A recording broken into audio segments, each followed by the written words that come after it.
عليكم ورحمة الله وبركاته.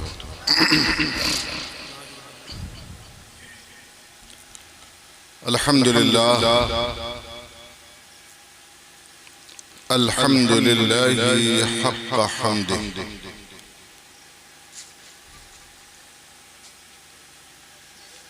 والصلاة والسلام على من لا نبي من بعده،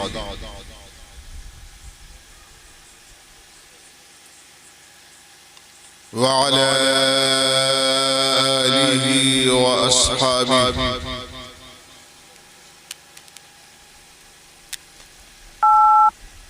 وأولياء أمته وعلماء ملته.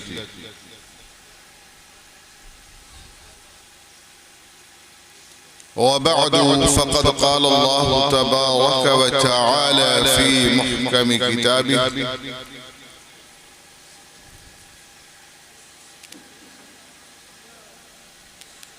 أعوذ بالله من الشيطان الرجيم، بسم الله الرحمن الرحيم.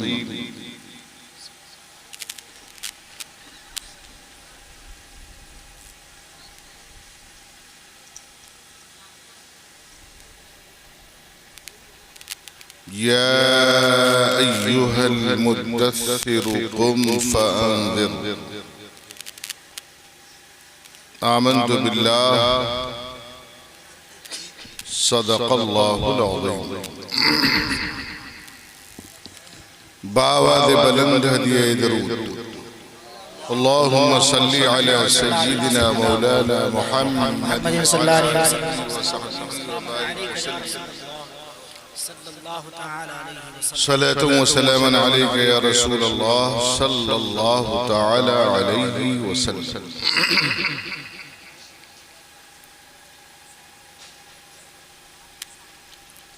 رونق اسٹیج باوقار علماء ملت،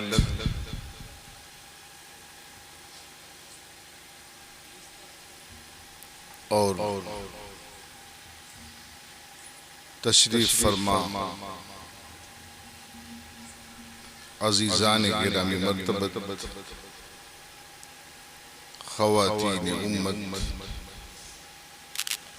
سامعین کرام، آپ سبھی حضرات کو اس شب نور میں حضور نبی رحمت صلی اللہ تعالی علیہ وسلم کی آمد پر دل کی گہرائیوں سے مبارکباد.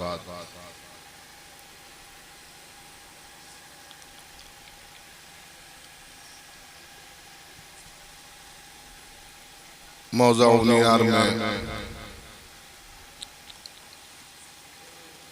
منائی جانے والی جشن عید میلاد النبی کی حسین تقریب، جس میں شرکت کی ہم اور آپ سعادتیں حاصل کیے ہوئے ہیں. بعد نماز عشاء سے ہی مسلسل باران رحمت کی آمد و رفت سے متاثر ہوئے بغیر آپ ہندوستان کے نامور شعراء اور علماء سے محظوظ ہو رہے ہیں. عزیز گرامی وقار حضرت مولانا سید نیاز صاحب نے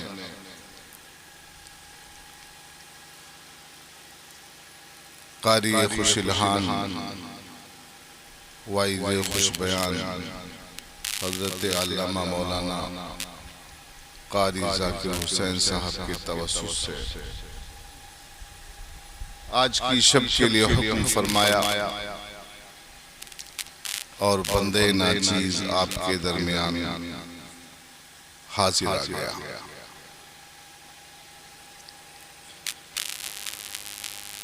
آج کا یہ شاندار عقیدتوں سے لبریز، محبتوں سے بھرپور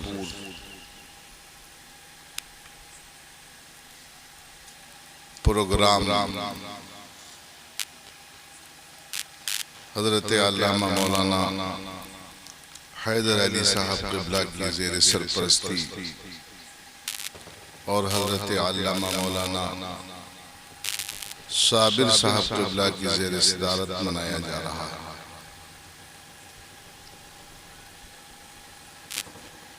بڑی ہی سنجیدگی کے ساتھ آپ سماعت فرما رہے ہیں۔ تھوڑی دیر بندے ناچیز آپ کے درمیان حاضر رہے گا اور اس کائنات کے مسیحا جان عالم محسن انسانیت صلی اللہ تعالی علیہ وسلم کی تشریف آوری سے متعلق کچھ دیر گفتگو کر کے اپنی بات پوری کر لیں۔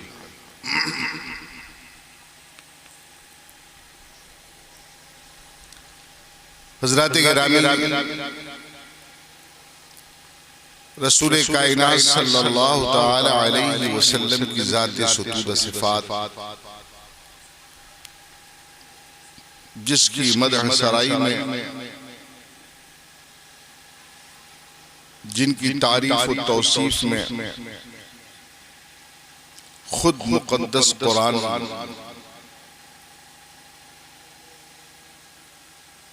ناطق ہے۔ علماء محدثین و مفسرین اور سیرت نگار یہ فرماتے ہیں کہ اگر دنیا میں قرآن مقدس کے علاوہ کوئی کتاب موجود نہ ہو تو صرف اکیلا قرآن ہمارے آقا و مولا صلی اللہ علیہ وسلم کی سیرت بیان کرنے کے لیے کافی و وافی ہے۔ لہذا جس طرح مقدس قرآن انمٹ ہے، اسی طرح رسول پاک صلی اللہ تعالی علیہ وسلم کی مقدس سیرت بھی انمٹ ہے۔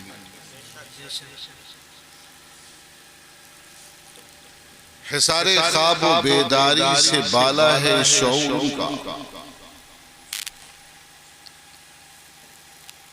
حصار خواب و بیداری سے بالا ہے شعور ان کا، وجود ان کا جدا سب سے الگ ان کی کہانی ہے۔ اور جہان رنگ و بو کا یوں تو ہر انداز فانی ہے، جو ان کی یاد میں گزرے وہ لمحہ جاویدانی ہے۔ اور اسی نے آدمی کو آدمی کا روپ دکھلایا، اسی نے آدمی کو آدمی کا روپ دکھلایا، وہی رسم و رہے انسانیت کا اصل بانی ہے۔ اور ہمیں آزادیوں کے تجربے یہ درس دیتے ہیں، غلام مصطفیٰ ہونا ہی عظمت کی نشانی۔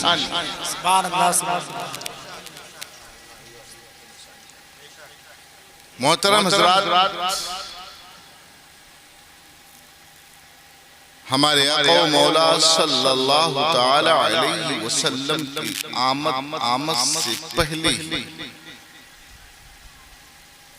جتنے انبیاء و مرسلین اس کائنات عالم میں تشریف لائے، اس جہان رنگ و بو میں انہوں نے قدم رنجہ فرمایا، اس فرش گیٹی کو اپنے قدم میمنت لزوم سے سرفراز فرمایا۔ ان تمام انبیاء کرام نے اپنے اپنے ناموس میں اپنی اپنی امت میں ہمارے آقا صلی اللہ تعالی علیہ وسلم کی آمد کا مزدہ سنایا، خوشخبریاں دیں اور اعلان فرمایا کہ اگر وہ نبی مبعوث اس کائنات میں، اس دنیا میں تمہارے اندر تشریف لے آئیں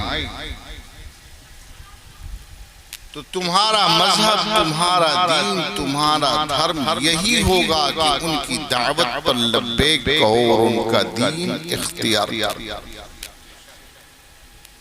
یہی وجہ ہے کہ قرآن مقدس بار بار اہل کتاب کو مخاطب کر کے اعلان کرتا نظر آتا ہے کہ یہ لوگ ہمارے نبی صلی اللہ علیہ وسلم کو اور ان کی رسالت و نبوت کو اپنے بیٹے اور اپنے باپ سے زیادہ پہچانتے ہیں۔ ہر ایک کو معلوم ہے کہ آنے والا نبی یہ آخری پیغمبر ہے، مگر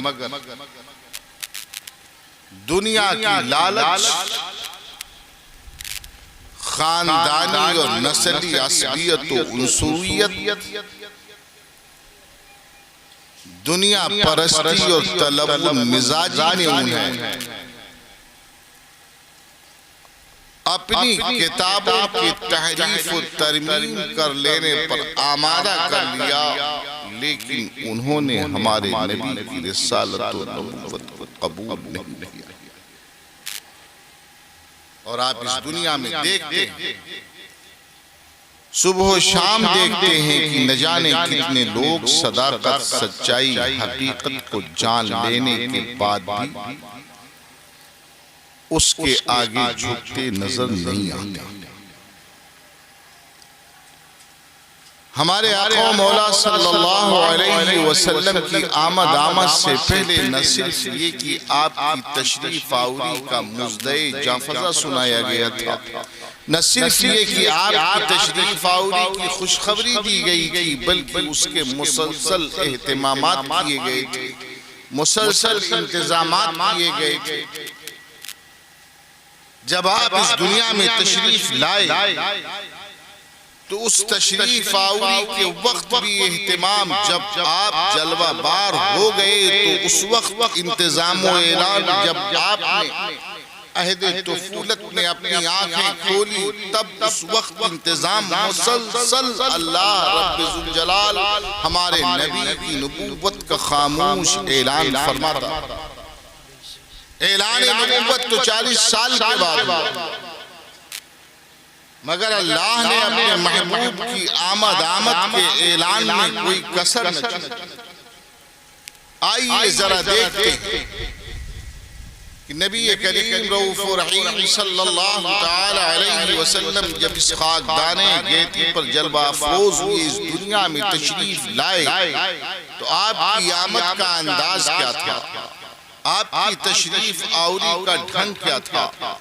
کوئی نئی بات تو نہیں۔ آدم علیہ السلام سے لے کر ادم تک دنیا کے ہر خطے میں، دنیا کے ہر علاقے میں جہاں انسان بود و باش اختیار کرتا ہے، جہاں انسان بستا ہے، وہاں افزائش نسل کا سلسلہ جاری ہے۔ ہر روز گاؤں میں، علاقے میں، خطے میں کوئی نہ کوئی بچہ پیدا ہوتا ہے، مگر ہم جشن عید میلاد النبی منا رہے ہیں۔ ہم سے پوچھا جاتا ہے کیا نبی پیدا ہوئے تھے تو اس وقت ان کی میلاد کی محفل منعقد کی گئی تھی؟ کیا نبی جب جلوہ گر ہوئے تھے تو اس دنیا میں ان کی آمد پر چراغاں ہوا تھا؟ کیا جب نبی اس دنیا میں تشریف لا رہے تھے تو کیا اس کے جھنڈے لگائے گئے تھے؟ کیا اس کی خوشیاں منائی گئی تھی؟ کیا رسول کریم نبی رؤوف رحیم نے خود اپنی پیدائش کا دن منایا ہے؟ کیا صحابہ نے اس پیدائش کے دن میں جھنڈے لگایا ہے؟ یہ کس کی سنت ہے؟ یہ کون سا طریقہ ہے کہ مسلمان جشن مناتا ہے، مسلمان جلوس نکالتا ہے، مسلمان سنی مسلمان اپنے گھروں پر، اپنی مسجدوں میں جھنڈے لگاتا ہے، اپنے محلوں میں چراغاں کرتا ہے، اپنے گھروں میں روشنی اور فانوس جگمگاتا ہے۔ آخر یہ کس کا طریقہ ہے، کہاں سے لایا گیا ہے؟ آئیے ذرا نگاہیں اٹھاتے ہیں اور مطالعہ کرنے کی کوشش کرتے ہیں کہ نبی کریم رؤوف رحیم صلی اللہ تعالیٰ علیہ وسلم جب اس دنیا میں تشریف لا رہے تھے تو کیا چراغاں کیا گیا تھا، کیا روشنی کی گئی تھی، کیا آفتاب نبوت ماہتاب ہدایت جب مکہ کے مطلع افق پر طلوع ہو رہا تھا تب کیا اس وقت روشنی ہوئی تھی، کیا اس وقت اجالا ہوا تھا، کیا اس وقت چراغ جلایا گیا تھا، کیا اس وقت فانوس لگایا گیا تھا، کیا اس وقت جھنڈے لہرائے گئے تھے، کیا اس وقت ہجوم تیار ہوا تھا، کیا جلوس نکالے گئے تھے؟ ذرا معلوم کیا جائے، پتہ کیا جائے عزیزان ملت اسلامیہ۔ تو پتہ کیا جائے تو کس سے پتہ کیا جائے؟ معلوم کیا جائے تو کس سے معلوم کیا جائے کہ ہماری نبی کی جلوہ گری ہوئی تھی تو اس وقت روشنی کا عالم کیا تھا، اس وقت اجالا کیسا تھا، اس وقت جھنڈے لگے تھے یا نہیں لگے تھے؟ ایک بچے سے سب سے زیادہ قریب خود اس کی ماں ہوتی ہے۔ کس سے پوچھا جائے؟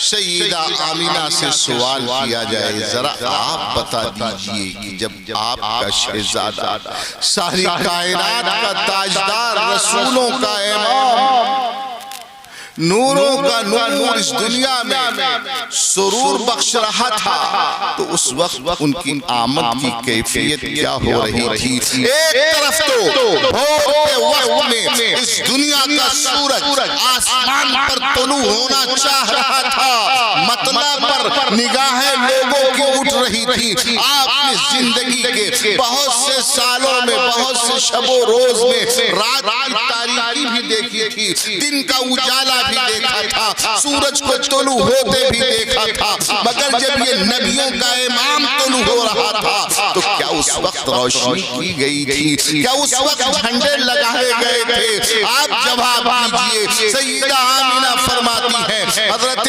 علامہ یوسف بن اسماعیل النبہانی جو مجدد ہیں، اپنی کتاب جواہر البحار فی فضائل النبی المختار میں نقل فرماتے ہیں کہ سیدہ آمینہ نے بیان فرمایا ہے کہ ہمارے نبی جب اس دنیا میں جلوہ گر ہو رہے تھے، آفتاب ہدایت ماہتاب نبوت جب اپنی کرنے بکھیر رہا تھا، فَكُشِفَ لِي عَنْ بَصَرِي فَأُبْصِرْتُ فِي سَاعَتِي مَشَارِقَ الْأَرْضِ وَمَغَارِبَهَا رَأَيْتُ 3 عَلَامٍ فِي الْمَشْرِقِ عَلَمًا وَفِي الْمَغْرِبِ عَلَمًا وَرَأَيْتُ عَلَى ظَهْرِ الْكَعْبَةِ۔ جب میں نے دنیا میں اپنی آنکھیں کھولی تھی، جب میں نے اپنی آنکھوں سے دیکھا تھا تو مکہ کی سرزمین پر آسمان پر سورج طلوع ہوتا تھا تو مکہ کے کوچوں بازار میری نگاہوں کے سامنے ہویدا ہو جاتے تھے، دن کا اجالا ہوتا تھا، میں کمرے میں بیٹھی ہوتی تھی تو کمرے کے اندر دکھائی دیتا تھا، کمرے کے باہر مجھے نظر نہ آتا تھا۔ جب مکہ کے کوچوں بازار میں ہوتی تھی تو مکہ کے شہر کو دیکھا کرتی تھی، اس کے گھاٹیوں میں کیا ہو رہا ہے، اس کے پہاڑوں کے پیچھے کیا ہو رہا ہے، مجھے کچھ خبر نہ تھی، اس صحرا اور ریگستان میں کیا ہو رہا ہے مجھے کچھ معلوم نہ تھا، مگر جب یہ میرا نونہال، میرا یہ فرزند آفتاب ہدایت ماہتاب نبوت مکہ کے چمنستان رسالت میں طلوع ہو رہا تھا تو اس کے روشنی کا انداز الگ تھا، اس کے اجالے کا انداز الگ تھا، اس کی درخشندگی کا انداز الگ تھا، اس کی چمک کا انداز الگ تھا۔ جب تک میں نے اپنی نگاہوں سے دیکھا تھا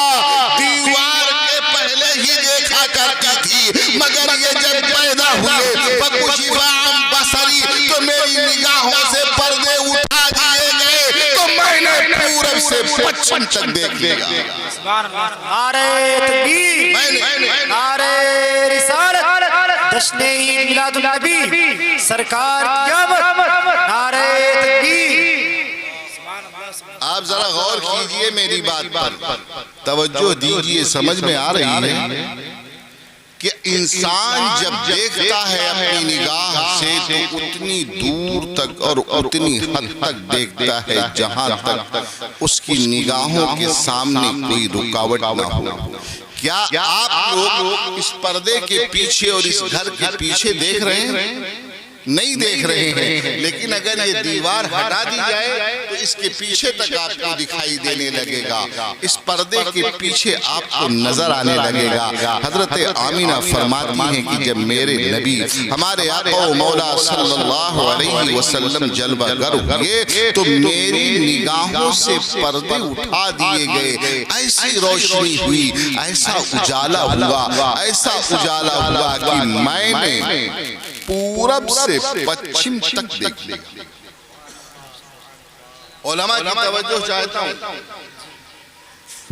فرمایا فَكُشِفَ لِي عَنْ بَصَرِي فَأُبْصِرْتُ فِي سَاعَةٍ مَشَارِقَ الْأَرْضِ وَمَغَارِبَهَا۔ مشرق کہتے ہیں طلوع ہونے کی جگہ کو جہاں سورج طلوع ہوتا ہے، مغرب کہتے ہیں جہاں سورج غروب ہوتا ہے۔ ذرا آپ سب لوگ مجھے یہ بتائیں، پڑھے لکھے لوگ ہیں، کہ جس وقت فجر کی نماز آپ کے انیار میں ہوتی ہے، کیا ٹھیک اسی وقت فجر کی نماز کولکتہ میں بھی ہوتی ہے؟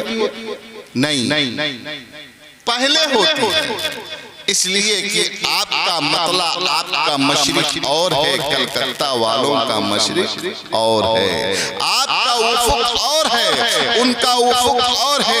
کیا جس وقت آپ انیار میں مغرب کی نماز پڑھتے ہیں، ٹھیک اسی وقت، اسی گھڑی، اسی ٹائم آپ ممبئی میں بھی مغرب کی نماز پڑھتے ہیں؟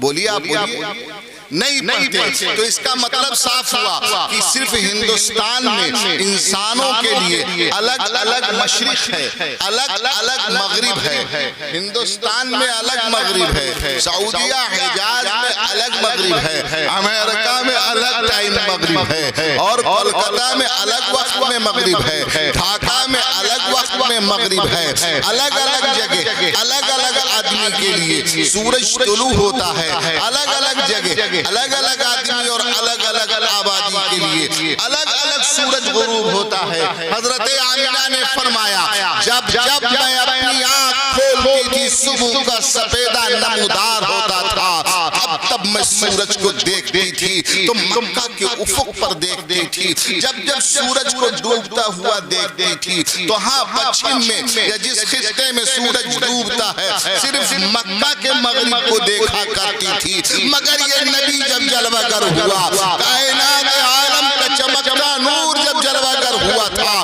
تب اس وقت میں نے صرف مکہ کا مشرق نہیں دیکھا تھا، صرف مکہ کا مغرب نہیں دیکھا تھا، بلکہ اس دنیا میں جہاں جہاں سورج طلوع ہوتا ہے وہاں میں نے دیکھ لیا تھا، ہر جگہ اجالا ہی اجالا کر دیا گیا تھا۔ میرے نبی آئے تو ساری کائنات عالم کو نبی کے نور سے رب ذوالجلال نے منور کر دیا، اور وہ روشنی قیامت تک کے لیے قائم کر دی گئی ہے۔ میرا نبی تمہاری روشنی کا محتاج نہیں ہے، خود اللہ اس قیامت پر روشنی کر رہا ہے، چراغاں کر رہا ہے۔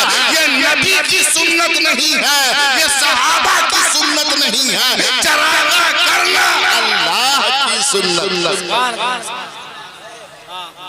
چراغاں کرنا اللہ کی سنت ہے۔ یہ دنیا کا سورج طلوع ہوتا ہے، دنیا کا سورج غروب ہوتا ہے، تو جب ہندوستان میں دن ہوتا ہے تب امریکہ میں، یعنی ہندوستان میں جب اجالا ہوتا ہے تو امریکہ تاریکیوں میں ڈوبا ہوتا ہے، اور جب امریکہ میں دن ہوتا ہے تو ہندوستان میں رات ہوتی ہے۔ یعنی یہ دنیا کا سورج ایک خطے کو روشن کرتا ہے اور دوسرا خطہ ظلمتوں میں، اندھیروں میں، تاریکیوں میں غرق ہوتا ہے۔ مگر یہ تو ہمارا نبی ہے، جب طلوع ہوتا ہے تو پوری دنیا منور ہوتی ہے۔ یہ چاند و سورج ہمارے آقا کے سامنے، آمینہ کے لال کے سامنے آفتاب ہدایت اور ماہتاب نبوت کے سامنے بھیگ کے دامن پھیلا کر کھڑے ہوئے. یہ ان کی روشنی، یہ خوبصورتی، یہ دل فریبی، یہ رانائی، یہ ترخشندگی، یہ چمک، یہ اجالا میرے نبی کی ایک تبسم کا صدقہ ہے.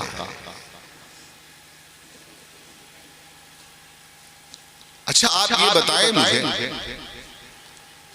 کہ اگر آپ کو دریا کے کنارے، سمندر کے کنارے کھڑا کر دیا جائے، صحرا و ریگستان کے کنارے کھڑا کر دیا جائے، تو آپ بتا سکتے ہیں کہ دوسرے کنارے پر کوئی آبادی موجود ہے؟ یہ انسان کی نگاہ کی قوت، یہی وجہ ہے کہ دوربین استعمال کیا جاتا ہے جب دور تک دیکھنا ہوتا ہے، اور خوردبین استعمال کیا جاتا ہے جب چھوٹی چھوٹی چیزیں دیکھنی ہوتی ہیں. اگر آپ سمندر کے درمیان کھڑے ہو جائیں تو آپ کو یہ محسوس ہوگا دور، کچھ دور، بہت دور جا کر یہ پانی آسمان سے مل گیا ہے. دونوں نیمو ایک دوسرے سے الفت و محبت کرتے ہیں. صحرا کے کنارے، ریگستان کے کنارے آپ کو کھڑا کر دیا جائے تو آپ نہیں دیکھ سکتے. انسان اپنی نگاہ کی طاقت مدہ نگاہ تک ہی دیکھا کرتا ہے. مگر حضرت آمینہ فرماتی ہیں کہ جب میں اپنی نگاہوں سے دیکھا کرتی تھی تو جہاں تک انسان کی نگاہ کام کرتی ہے وہاں تک دیکھا کرتا تھا. میں اپنی نگاہوں سے دیکھا کرتی تھی تو اپنے گھر میں، اپنے مکان میں، اپنے کمرے میں، اپنے در و دیوار کے اندر دیکھا کرتی تھی. مگر یہ نبی جب جلوہ گر ہوئے، اس نور پر میری نگاہ پڑ گئی، اس کی چمک میری آنکھوں میں سما گئی، تو صرف میں نے مکہ کے کوچوں بازار نہیں دیکھا، بلکہ میری نگاہوں کے سامنے بصرہ کے محلات، شام کے محلات نظر آنے لگے. خصائص کبریٰ میں امام سیوطی نے نقل فرمایا، فرماتے ہیں کہ حضرت آمینہ فرماتی ہیں کہ میری نگاہوں کے سامنے نبی کے نور کا یہ عالم ہے. قربان جاؤ آمینہ پر، قربان جاؤ نبی کے نور پر. اگر آمینہ نے نبی کا نور دیکھا تو ان کی آنکھوں کی روشنی کا یہ عالم ہوا کہ مشرق و مغرب نہیں، مشارق و مغارب منور ہو گئے. مکہ میں بیٹھے بیٹھے انہوں نے بصرہ کے محلات دیکھ لیے، سارے جہان کا غیب ان کے سامنے نمایاں ہو گیا. تو جب میرے مصطفیٰ نے معراج کی رات اللہ کی ذات کو اپنے ماتھے کی آنکھوں سے دیکھا ہوگا تو ان کی غیب دانی کا عالم کرا. اور کوئی غیب کیا تم سے نیہا ہو بھلا، جب نہ خدا ہی چھپا تم پہ کرو. تو روشنی کیجئے، اجالے کیجئے، فانوس جلائیے، لائٹ جلائیے، ہائی ماسک لگائیے، قمقمے لگائیے. یہ لگانا سنت ہے، مگر کس کی سنت ہے؟ اللہ کی سنت ہے. تو پھر جھنڈے کیوں لگاتے؟ روشنی کر لیجئے. نبی آئے، روشنی ہوئی تو حضرت آمینہ اسی پر خاموشی نہیں اختیار فرماتی ہیں. فرماتی ہیں فَكُشِفَ لِي عَنْ بَصَرِي فَأُبْصِرْتُ فِي سَاعَةِ مَشَارِقَ الْأَرْضِ وَمَغَارِبَهَا رَأَيْتُ ثَلَاثَةَ أَعْلَامٍ فِي الْمَشْرِقِ عَلَمًا وَفِي الْمَغْرِبِ عَلَمًا وَرَأَيْتُ عَلَى ظَهْرِ الْكَعْبَةِ. جب میں نے پورب سے پچھم تک دیکھا، میری نگاہوں سے پردے اٹھائے گئے تو میں نے دیکھا پورب میں بھی ایک جھنڈا گڑا ہے، پچھم میں بھی ایک جھنڈا گڑا ہے، اور ایک خانہ کعبہ کی چھت پر نصب کر دیا گیا. نبی محتشم صلی اللہ علیہ وسلم اس دنیا میں جب جلوہ بار ہو رہے تھے تو نبی کی آمد پر جبریل امین جھنڈے لگا رہے تھے. کہاں جھنڈا لگا رہے تھے؟ پورب میں، جہاں سب سے پہلے سورج طلوع ہوتا وہاں نبی کی عظمت کا جھنڈا، نبی کی اقبال کا جھنڈا، نبی کی صدوت کا جھنڈا، نبی کی حکومت کا جھنڈا، نبی کی رسالت کا جھنڈا، نبی کی رفعت کا جھنڈا، نبی کے آمد پر مسرت کا جھنڈا۔ مغرب میں نبی کی آمد کا جھنڈا صرف اتنا ہی کافی نہیں ہے، بلکہ فرماتی ہے میں نے نگاہ اٹھایا تو دیکھا کہ خانہ کعبہ کی چھت پر بھی نبی کی عظمت کا جھنڈا لہرا رہا ہے۔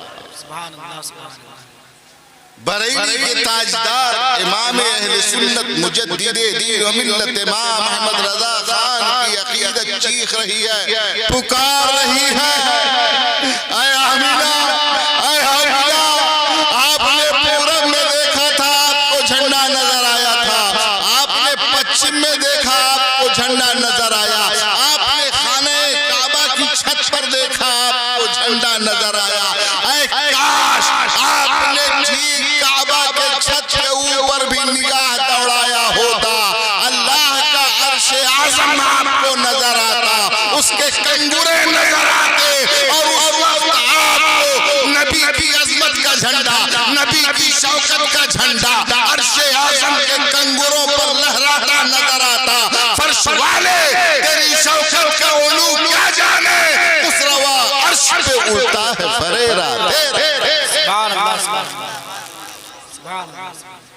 فرش والے تیری شوکت کا علو کیا جانے، خسروا عرش پہ اڑتا ہے فریرہ تیرا۔ مسلمانوں، سنی مسلمانوں، چراغاں کرو، روشنی کرو، جھاڑو فانوس لگاؤ اور جھنڈے لگاؤ، اس لیے کہ نبی کی آمد پر جھنڈا لگانا یہ نبی کی سنت نہیں ہے، یہ صحابہ کی سنت نہیں ہے، یہ تو اللہ کی سنت ہے کہ جب نبی آ جائے تو جھنڈے پورب میں بھی لگاؤ، پچھم میں بھی لگاؤ، اور اپنی مسجدوں کے کنگروں پر بھی لگاؤ کہ اللہ نے اعلان فرما دیا۔ اب اگر کوئی نہیں لگاتا، اگر کوئی نہیں لگاتا نہ لگائے، اللہ نے تو قیامت تک کے لیے وہ جھنڈے لگا دیے ہیں جو پیدائش سے لے کر اب تک لہرا رہے ہیں، قیامت تک لہراتے رہیں گے۔ ذرا آپ توجہ دیجئے کہ نبی کی آمد پر اللہ رب ذوالجلال نے کس طرح کے حسین انتظامات فرمائے ہیں۔ نبی پاک صلی اللہ علیہ وسلم اپنی نبوت و رسالت کا اعلان تو 40 سال کے بعد فرمائے۔ 40 سال کے بعد، یہ مت سوچئے گا کہ نبی 40 سال کے بعد نبی ہوئے، یہ آنے والے نبی بن کے آ رہے تھے، رسول بن کے آ رہے تھے، رسولوں کا امام بن کے آ رہے تھے۔ ابھی تو 40 سال کے بعد اعلان ہوگا، مگر ذرا دیکھو نا بچپن میں ہی کیسی کیسی کرشمہ سازیاں ہیں، کیسے کیسے انداز ہیں، کیسے کیسے رب ذوالجلال نے اپنی آپ حبیب کی آمد کا خاموش اعلان فرمایا ہے۔ جبریل امین آتے ہیں، فرشتے آتے ہیں، بارگاہ رسالت میں آتے ہیں، جھنڈا آپ لگائیں گے، ہاں ٹھیک ہے روشنی آپ کریں گے، مگر ذرا یہ تو بتاؤ یہ آپ جلوس بھی نکالیں؟ نبی آئے تو کیا جلوس نکلا؟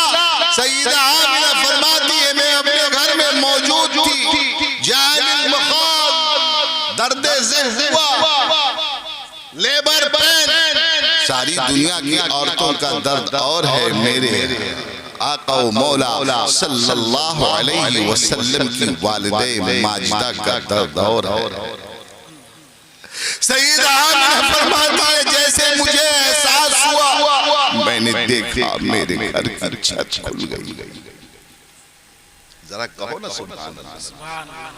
احساس ہوا میں نے دیکھا میرے گھر کی چھت کھل گئی ہے اور کمرے سے لے کر آسمان تک نور ہی نور پھیلا ہوا ہے، اور اس نور میں اس دنیا کی مخلوق نہیں بلکہ حور، اور یہ سلسلہ بدھا ہوا ہے ایک کر کے میرے گھر میں یہ حوریں جنت کی بہشتی حوریں اترتی جا رہی ہیں، تسلی دینے کے لیے آ رہی ہیں۔ میں نے دیکھا کہ زمین سے لے کر آسمان تک نور کا سلسلہ جاری ہے، اور اس میں فرشتے آ رہے ہیں، فرشتے جا رہے ہیں، حورانے بہشتی آ رہی ہیں اور حورانے بہشتی جا رہی ہیں۔ یہ میرے نبی کی آمد کا جلوس نہیں تو بھلا اور کیا تھا؟ تم زمین پر مناؤ نہ مناؤ، آسمان میں فرشتے نبی کی آمد پر جلوس منا رہے ہیں۔ ہاں، یہ حورانے بہشتی حضرت آمینہ کی بارگاہ میں آ کر اور حاضر ہو کر کے جلوس کا اہتمام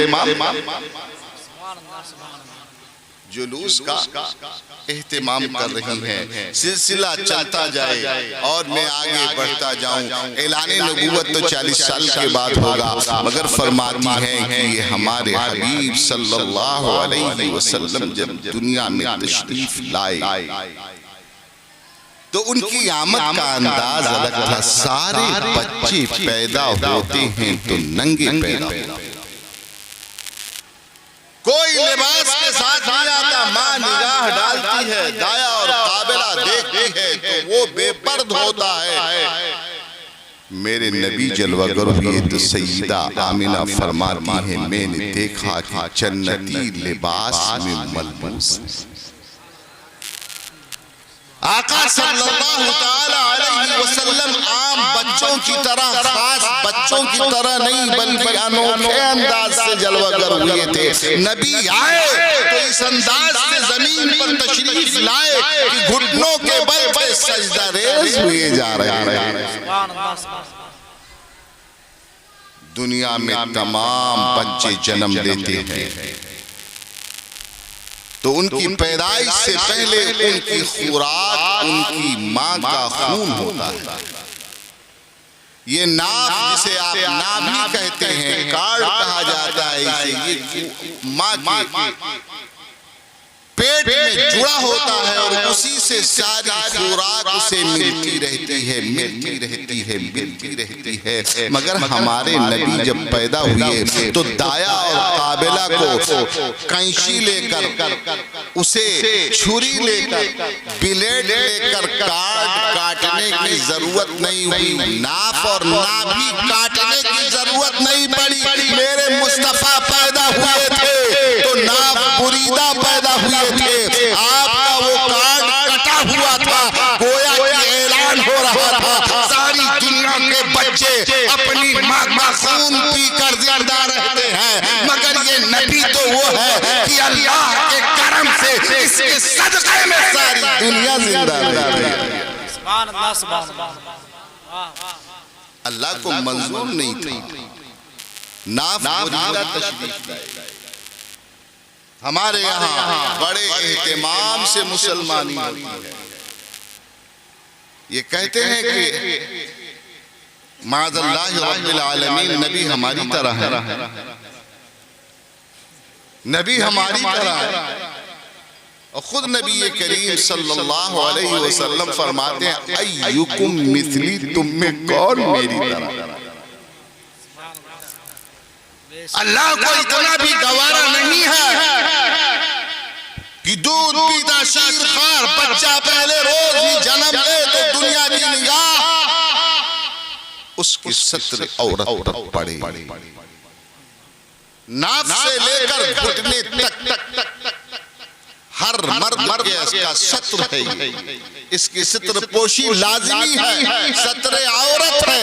اگر گھٹنا کھلا ہو، اگر رانے کھلی ہو یا ناف کے نیچے کا حصہ کھلا ہو تو جس کا کھلا ہو اس کے لیے بھی حرام ہے، اور جو دوسرے کا دیکھے اس کے لیے بھی حرام ہے۔ عورت تو سراپا عورت مکمل ڈھکی ہوگی، لیکن مرد کے لیے ناف سے گھٹنوں سمیت یہ اس کا ستر عورت ہے۔ اللہ رب ذوالجلال نے وہ حسین انتظام فرمایا ہے کہ ہمارے نبی صلی اللہ تعالی علیہ وسلم کا ستر مبارک، ستر عورت ڈھانکا گیا، اور سارے بچے اپنے بچپن میں عام گھومتے ہیں، مگر میرے نبی کو کبھی بے ستر نہ کیا گیا، نہ آپ کا ستر عورت کبھی کھلا، صرف ایک بار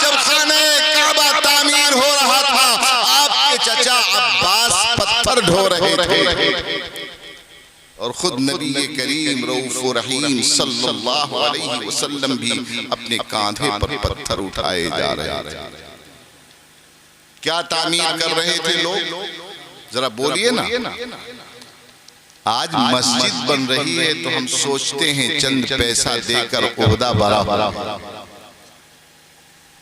پیسہ دینا یہ تو سنت ہے، مگر مسجد کے وضو خانے کو صاف کرنا، اس کے گارے پتھر اٹھانا، اپنی عزت کو خاطر میں لائے بغیر مسجد کی جارو کشی کرنا، یہ میرے آقا کی سنت۔ جنتی لوگوں کو دیکھنا ہو تو میرے نبی نے ایک نسخہ عطا فرمایا، من حبب الیہ المساجد۔ جب دیکھو آپ یہ ایک آدمی ایسا ہے کہ ہر کام چھوڑ کر اسے مسجد بے چین کیے رہے۔ آج بھی ہمارے چلرا گاؤں میں ایک بوڑھے موجود ہیں لیکن اب معذور ہو گئے، ان کا عالم یہ تھا کہ رات کو 2-2:30 بجے ہی گھڑی نہیں دیکھ پاتے تھے، پہنچ جاتے تھے اور اذان دینے لگے۔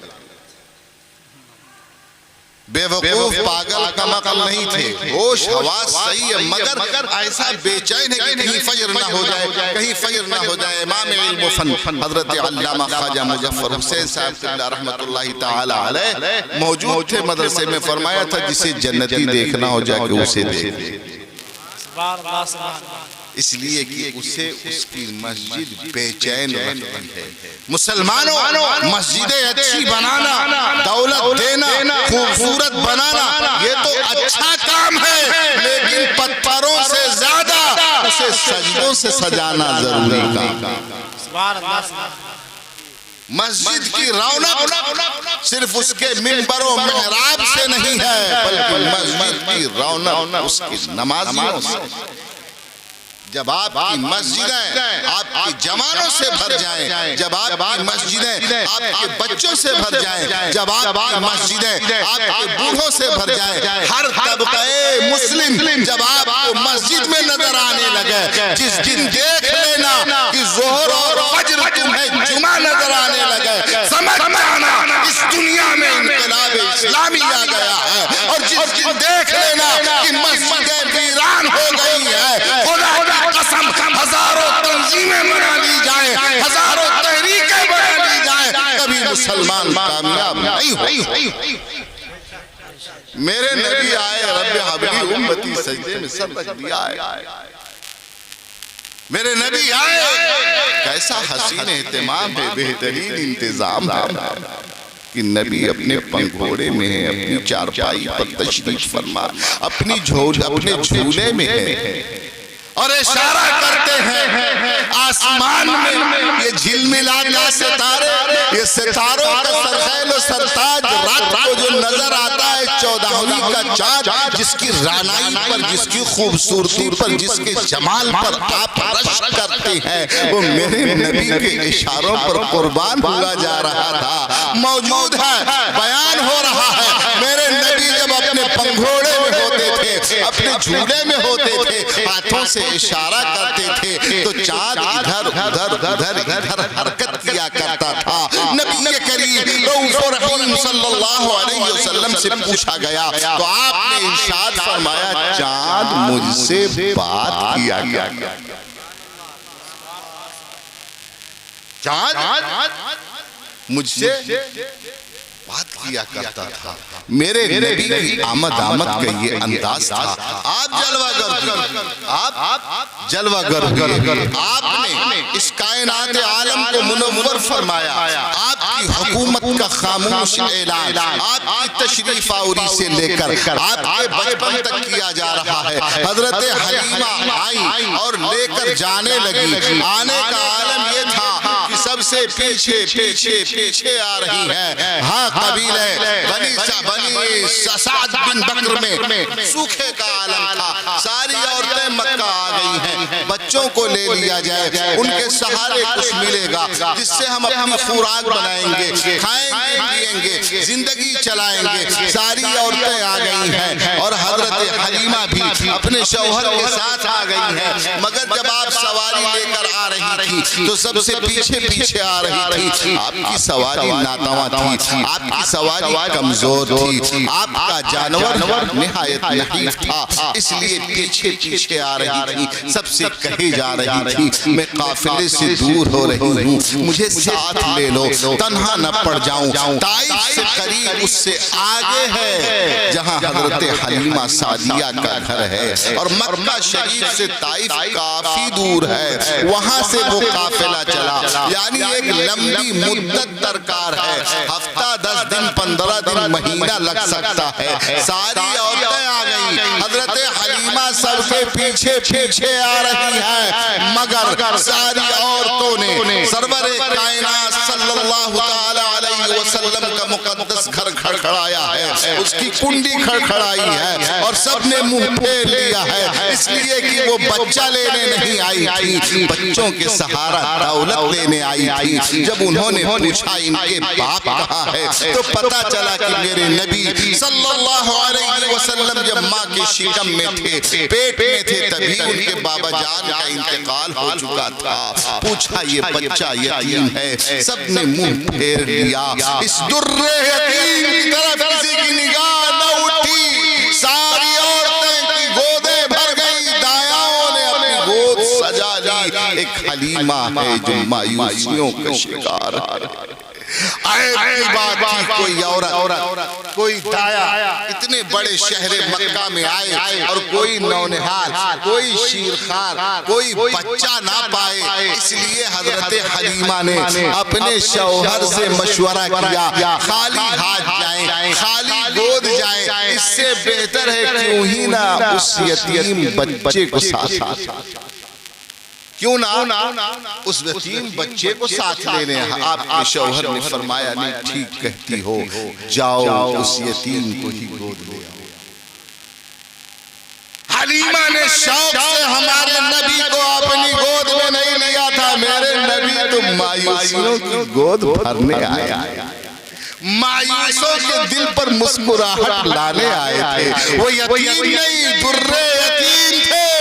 حلیمہ نے گود میں لیا، نبی کے مقدس شہرے پر نگاہ پڑی اور اپنی سواری پر پہنچ گئی۔ اب قافلہ روانہ ہو رہا ہے، چلے جا رہا ہے، چلے جا رہا ہے۔ وہی حلیمہ جو سب سے کہہ رہی تھی مجھے ساتھ لے لو، اب سارے قافلے کے لوگ کہتے ہیں اے حلیمہ تمہاری سواری کو کیا ہو گیا؟ اب تو وہ سب کی پیشوا بن گئی ہے، سب سے آگے چلی جا رہی ہے، ہمیں ساتھ لے لو، تمہیں کہاں سے توانائی مل گئی؟ حلیمہ نے زبان حال سے اعلان کیا یہ رسولوں کا امام ہے، کمزوروں کا سہارا بننے آیا ہے، جس کے ساتھ ہو جائے وہ پیشوا ہو جاتا ہے، وہ امام ہو جاتا ہے، وہ مقتدی ہو جاتا ہے، ناتوانوں کو توانا بناتا ہے، کمزوروں کو تندرستی عطا فرماتا ہے۔ ذرا غور کیجئے آپ، اس طرح یہ سلسلہ چلتا رہا۔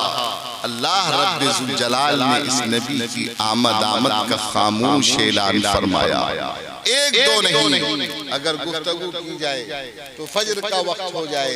یہ سلسلہ چلتا رہا، مگر میں چاہتا ہوں کہ جس آیت کی میں نے تلاوت کیا اس کے قریب آپ کو پہنچاؤں۔ حضرت حلیمہ سعدیہ رضی اللہ تعالی عنہ کے گھر آقا صلی اللہ علیہ وسلم تشریف فرما رہے۔ حضرت حلیمہ یہ نہیں چاہتی تھی کہ گھر سے باہر نکلیں، اس لیے کہ وہاں بہت سے کاہن ہوتے تھے، جب ان کی نگاہ پڑتی تھی تو پوچھتے تھے کہ یہ کون ہیں، ارے یہ کون ہیں، ان کے بارے میں بتاؤ۔ جیسے انہیں دکھایا جاتا، بتایا جاتا، فوراً وہ کہتے یہ آنے والا انقلاب لانے والا ہے، اے لوگوں تمہارے باپ دادا کے دین کو جھٹلائے گا، نیا انقلاب لائے گا، اسے مارو۔ حضرت حلیمہ ڈر جاتی تھی ایک بار کی بات نہیں ہے، بار بار لوگوں نے کہا ہے، مگر آقا کو حضرت حلیمہ نے بچا کر رکھا ہے۔ ایک کاہن نے تو یہاں تک پوچھ لیا کیا اس کے باپ زندہ ہے؟ یعنی ان کے یہاں کتاب میں، ان کے یہاں ان کے فارمولے میں یہ لکھا ہوا تھا کہ وہ یتیم ہوں گے۔ حضرت آمینہ نے توریہ سے کام لیا اور کہہ دیا ہاں ان کے باپ موجود ہیں، اس لیے کہ چچا بھی باپ ہوتا ہے، دادا بھی باپ۔ آگے بڑھیے اور آگے بڑھیے۔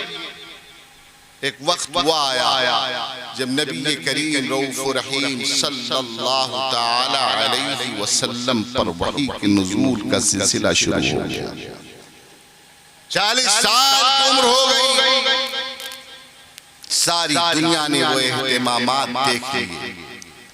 نبی جب چل رہے ہوتے تو بادل سایہ فگن ہو جاتا تھا، نبی جب بیٹھ جاتے تھے تو درخت کی شاخیں خود گھوم کر سایہ دار بن جاتی تھی۔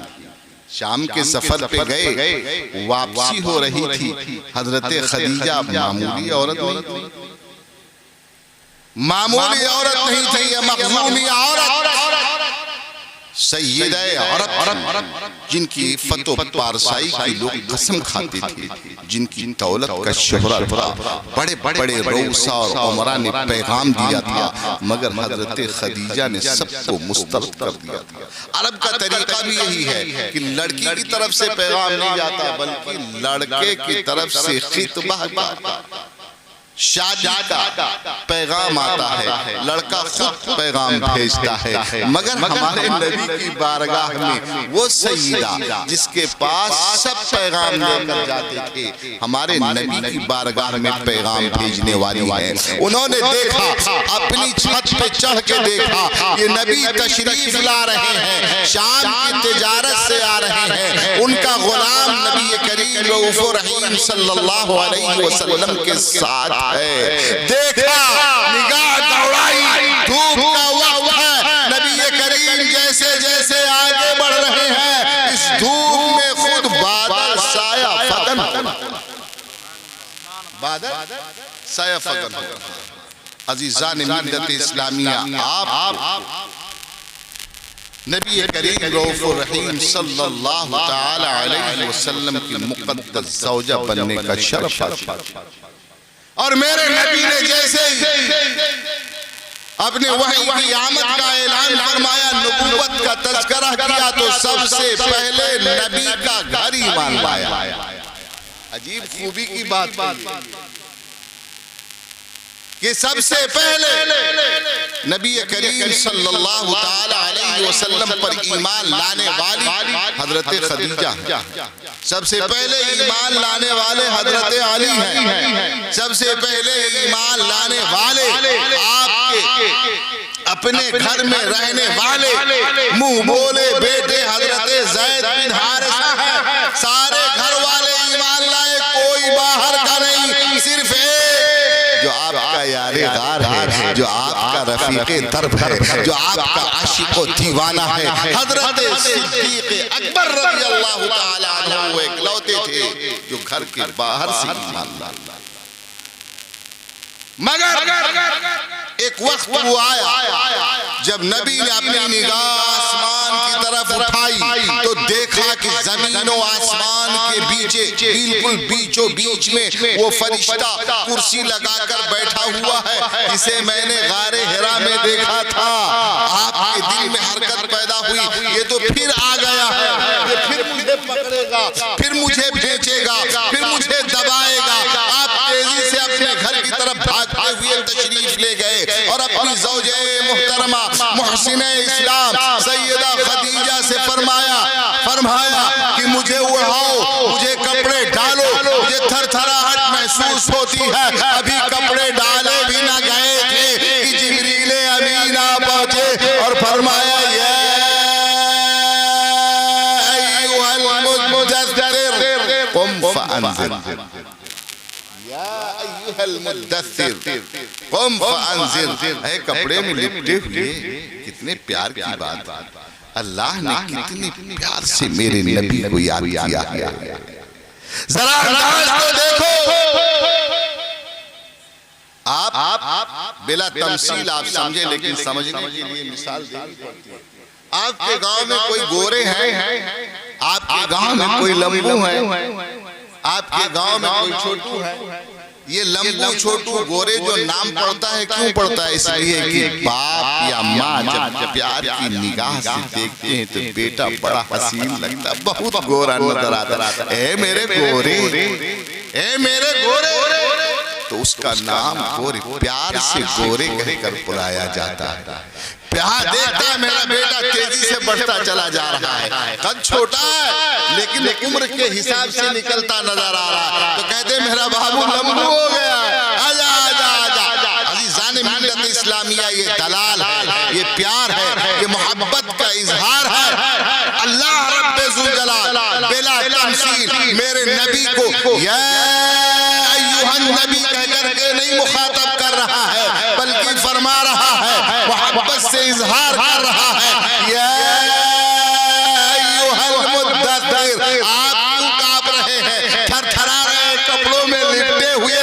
قم فانذر، کھڑے ہو جاؤ، لوگوں کو اللہ کا خوف دلاؤ، لوگوں میں انذار کرو، بتاؤ یہ بت پرستی گناہ ہے. اپنے ہاتھوں سے گڑھے ہوئے، بنائے ہوئے، پوجے جانے کے لائق نہیں ہو سکتے. تمہارا پوجنیے تو وہ ہونا چاہیے جس نے اس کو ہی نہیں بلکہ تم کو بھی بنایا. تم فانذر، کھڑے ہو جائیے، کھڑے ہو جائیے اور لوگوں میں اللہ کا خوف دلائیے. اسلام کی صداقت کا اعلان کیجئے. یہ خاموش اعلان ہوا. 40 سال تک نبی کی آمد کا اعلان ہوا، نبی کی رسالت کا اعلان ہوا. اب اللہ نے حکم دیا تو نبی کریم رؤوف رحیم صلی اللہ تعالی علیہ وسلم نے اپنے نہایت قریبی لوگوں میں اسلام کا اعلان فرمایا. اب دھیرے دھیرے معاملہ آگے بڑھتا گیا تو اللہ نے دوسری آیت کریمہ نازل فرمائی، وَأَنذِرْ عَشِيرَتَكَ الْأَقْرَبِينَ، اپنے خاندان والوں کو دعوت دیجئے. جب خاندان میں بھی سلسلہ بڑھ گیا تو اب اللہ رب ذوالجلال نے تیسری آیت میں ارشاد فرمایا، فَاصْدَعْ بِمَا تُؤْمَرُ، اے نبی جس بات کا آپ کو حکم دیا گیا ہے اس کا اعلان فرمائیے. میرے نبی نے آج وہ اعلان فرمایا اور اسلام کا آفاقی پیغام پوری دنیا میں پھیل گیا. اللہ تبارک و تعالیٰ کا لاکھ لاکھ احسان ہے کہ اس نے ہمیں اور آپ کو مومن مسلمان بنایا اور اپنے حبیب صلی اللہ علیہ وسلم سے کی امت سے منتخب فرمایا. اے مسلمانوں، ہماری ذمہ داری یہ ہے کہ آج کی رات ہم توبہ کریں. کیا کریں؟ بولیے اب آپ کی باری ہے. کیا کریں؟ توبہ کیجئے. اے اللہ، تیرے حبیب صلی اللہ علیہ وسلم کی آمد ہے. صبح کے وقت اٹھ جائیے، فجر سے پہلے نماز پڑھیے، توبہ و استغفار کیجئے. اب ہم نماز نہیں چھوڑیں گے، اب ہم جھوٹ نہیں بولیں گے. جو گناہ ہم سے ہو گیا اے اللہ اس سے توبہ کرتے ہیں، نیکیوں کی توفیق دے اس کی دعا کرتے ہیں. تب صحیح معنوں میں آپ عید میلاد النبی کا صحیح فیض پائیں گے. اللہ تبارک و تعالی ہم آپ کو نیک بنائے، ایک بنائے، نبی کریم صلی اللہ تعالی علیہ وسلم کی سنتوں پر عمل کرنے کی توفیق عطا فرمائے. وما توفیق الا باللہ. السلام علیکم ورحمۃ اللہ.